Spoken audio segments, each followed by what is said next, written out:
are the models stable? And you sort of alluded to this sort of temporary unintentional overfitting perhaps during the pandemic or post-pandemic, that they no longer worked as well or worked. And I mean, if you look at investors, right, what worked during the pandemic generally didn't work after the pandemic. But shifting to the AI models and what we're discussing, how do you deal with that? How do you prevent overfitting? There are multiple ways of preventing overfitting. It's bringing more data, allowing not to use more data to allow your model to learn from more varied data set or data and do better. You can also do a lot of cross-validation, getting data that the model hasn't seen. You can also use ensembles. You can use multiple models that vote on the weights, and then you take what the votes are.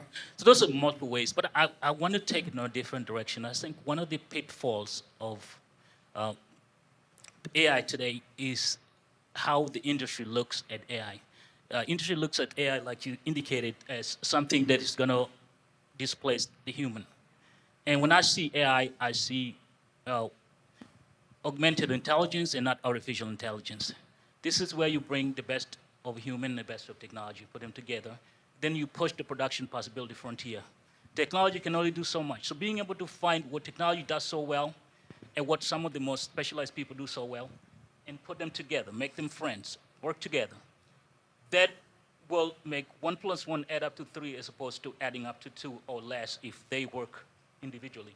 So I see organizations that spend a lot of time trying to use AI as a way to create alpha, but also drive human aspect of it out of it, will in the long run lose. But organizations that think of AI as an ally, as a way to expand that production possibility frontier, will go a long way in increasing their productivity and expanding the pie.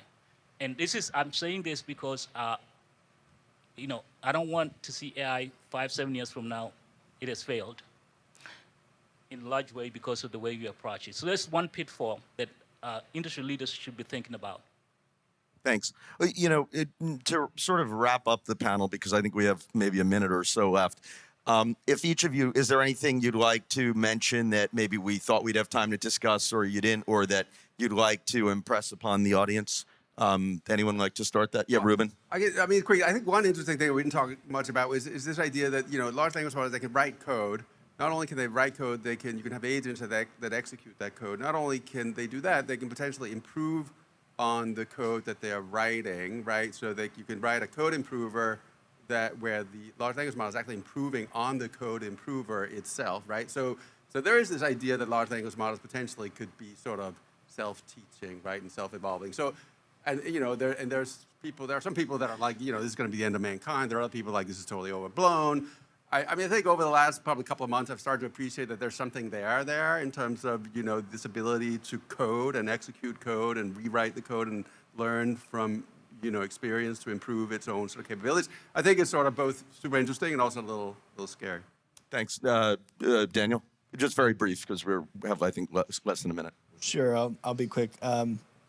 So Ruben said it's important to know your training data, and I think that is something that I would like to talk more about if we had the time. I would say, with these generalized models that are trained on these huge corpuses of data, when you're talking to a generative large language model trained on a really broad corpus, you're effectively talking to the corpus. And so one thing that I've seen pop up, there's actually been some academic papers on this, is that please and thank you tends to matter when you're talking to generative large language models. You get better answers. And I've thought about that for a really long time, and I think the reason that people see that is when you use professional diction and polite language, you're effectively talking to those parts of the corpus. Whereas if you talk like you're in a Reddit forum, you're talking to those parts of the corpus, right? So an interesting feature of the models. Well, I might argue the opposite on that, though, because if you have highly technical people in a Reddit forum, I don't know, are they really constantly saying please and thank you, or are they more to the point? That's my, I guess that's my point, is that the social media probably isn't the same thing as like a transcript of this conference. All right. I've been told that we are done, but look, I'd like to thank VDOC, BERYL Elites, the panelists, and the audience. I think that was a super interesting way to kick off the event and the conference on generative AI, LLMs, and you can all discuss it subsequently with the panelists. Thank you.